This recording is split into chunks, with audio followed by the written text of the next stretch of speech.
It had been 10 long years since I last set foot on my family's farm. 10 years. I didn't know how much that little patch of land would have changed in all that time. But when I pulled up the dirt road and parked my truck under that old oak tree that had guarded the property since before my grandfather was born, it felt like I had never left.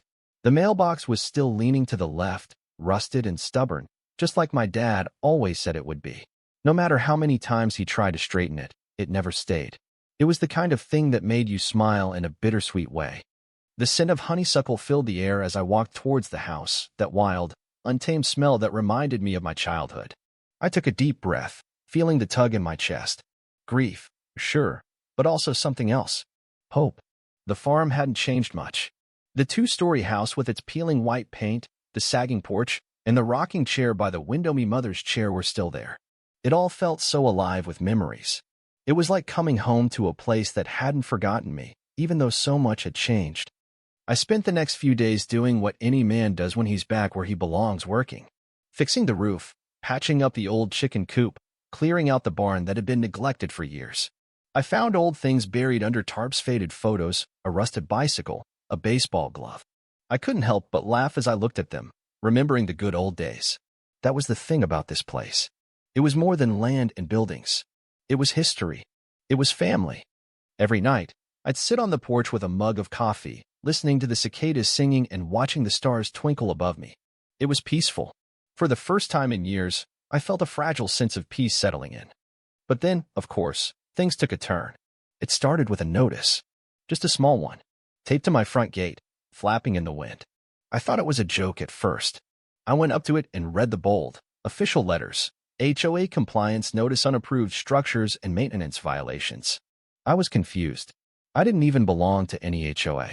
This farm had been in my family for 3 generations. It was my land, and no HOA or developer was going to tell me how to run it. I crumpled the notice and tossed it into the burn barrel, thinking it must be a mistake. But the next day, another notice arrived, this time, certified mail, from the Sunnybrook Meadows HOA. It was official. They were claiming that my barn wasn't up to code, my fences were a violation of their aesthetic standards, and my livestock wasn't authorized. The letter threatened fines unless I made immediate remediation. My jaw clenched as I read it. This wasn't a mistake. This was a declaration of war. So, I did what any man would do when someone tries to mess with his livelihood.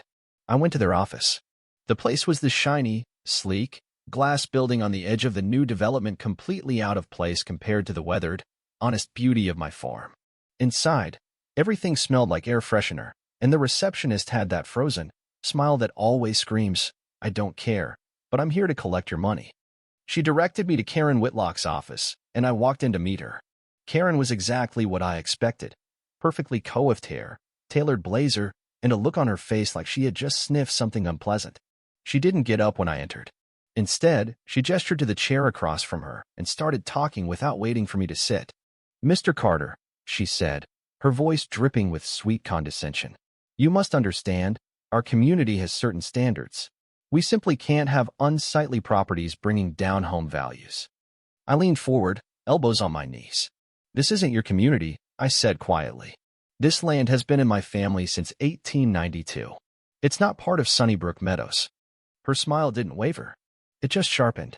"Oh, but it is now," she said, her voice smooth like butter.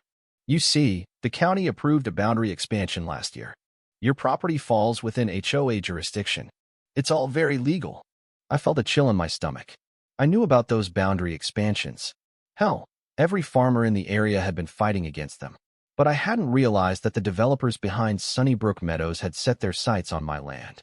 I looked at Karen, my hands clenched into fists in my lap. "I don't remember signing any paperwork agreeing to this." She shrugged, like it was no big deal. "You must have missed it. In any case, the rules are clear, and fines for non-compliance are quite steep. Perhaps it would be easier to sell. I'm sure we could find a buyer willing to offer a fair price." That was when I realized what was really going on. They didn't care about my fences or barn. They wanted my land. They wanted to bulldoze it and put up another row of pastel-colored McMansions. I wasn't about to let that happen. I stood, tipped my hat politely, and said, "I think I'll hold on to my trouble for now." Karen's smile didn't falter, but her eyes narrowed. I could tell she wasn't done with me. Over the next week, The harassment ramped up. I started getting anonymous complaints from the county noise violations for the roosters, environmental issues for manure runoff, even though there was no runoff, code violations for the windmill my grandfather had built. It was like they were throwing everything they could at me to wear me down. And then one morning, I found my front gate padlocked. A no trespassing sign was nailed to the post with a property seizure warning. I was done. I cut the chain with bolt cutters and tossed the sign into the dirt. That evening, I climbed into the attic to look for something, anything, that might help me fight back. The attic was a treasure trove of forgotten family history. Dusty trunks, yellowed papers, old ledgers, and family Bibles. I spent hours sifting through it all, hoping for some miracle. And then I found it. Tucked inside a cracked leather folio, I found the deed to the land, dated 1892, signed by a United States senator. More importantly, scrolled across the bottom was a note: land designated as protected under federal agricultural preservation statutes. Federal protection. I knew then that this wasn't just about the HOA anymore. This was about my family's legacy, and I wasn't going to let anyone take it from me. I took the old deed to the county clerk's office the next morning, and the clerk, after looking over the document, told me it was no joke. He had said me to find a lawyer familiar with land use laws. So, I hired Elijah Harlan, a semi-retired attorney who used to specialize in agricultural preservation law. He looked over the deed and confirmed that my property was protected. He didn't waste any time. He filed for an injunction, halting any further action from the HOA while the federal office processed the documents. But of course, Karen didn't just roll over. No, she stepped up her game. Flyers were distributed around the neighborhood portraying me as a dangerous outlaw. My phone started ringing nonstop with spam calls, fake surveys, and worried citizens calling about my cattle being a public health menace. I even found trash dumped on my driveway, broken beer bottles, fast food wrappers, and even an old tire once. And then, the HOA sent a crew of men in polo shirts and khakis to inspect my property. They showed up unannounced, with clipboards in hand and measuring tapes dangling from their belts like badges of authority. I stood on the porch, watching them through the window, feeling my blood boil. When I finally confronted them, the lead thug flashed his laminated card and said, "We're here for HOA business. You're in violation." I just crossed my arms and said, "You're trespassing." He smirked. "You'll want to be careful. You wouldn't want anyone to get hurt." That's when I pulled out my phone and started recording. They finished their little inspection and left, but I posted the video online that night.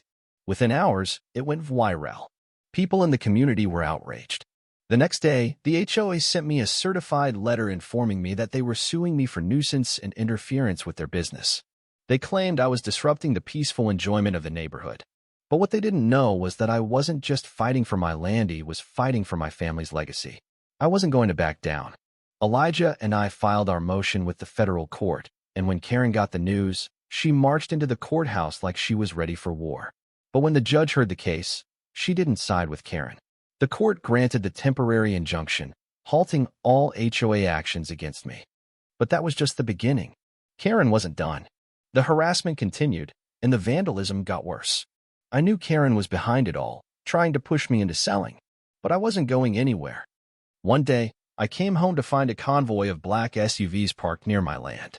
It wasn't locals, it was hired muscle, security contractors. Karen stood among them, all smug in her cream blazer, thinking she could still bully me. But I wasn't intimidated. I filmed the whole confrontation. I knew they didn't have a legal leg to stand on, and when I told them they were trespassing on federally protected land, the whole thing fell apart. I uploaded the video, and it went viral. Karen's plan had backfired. Investigative reporters started digging into her shady dealings with the developers, and the truth came out. She wasn't just an HOA president, she was in bed with the developers, using her position to line her pockets. Eventually, the charges piled up against her: bribery, conspiracy, fraud. She was forced to resign from her position, and her name became a punchline in the community. As for me, my land was safe, protected by federal law, and the community rallied behind me. The work on the farm continued. The barn was repaired, the fences repainted, and the soil turned by willing hands. The community stood with me, and I felt a sense of peace I hadn't known in years. My farm was more than just dirt, and wood. It was my legacy, my history, and it would not be stolen. And Karen? She eventually sold her house at a loss and moved to a gated community. No longer queen of the HOA, she was just another homeowner. It was fitting, really. She spent her life trying to control others, but in the end, she had no control over herself. Me? I spent my days working the land, tending to my crops, and knowing that some things are worth fighting for. And that's a lesson I'll carry with me forever. What do you think? Have you ever had to fight for what's yours? Drop a comment below and share your thoughts. Don't forget to like, share, and subscribe for more stories like this.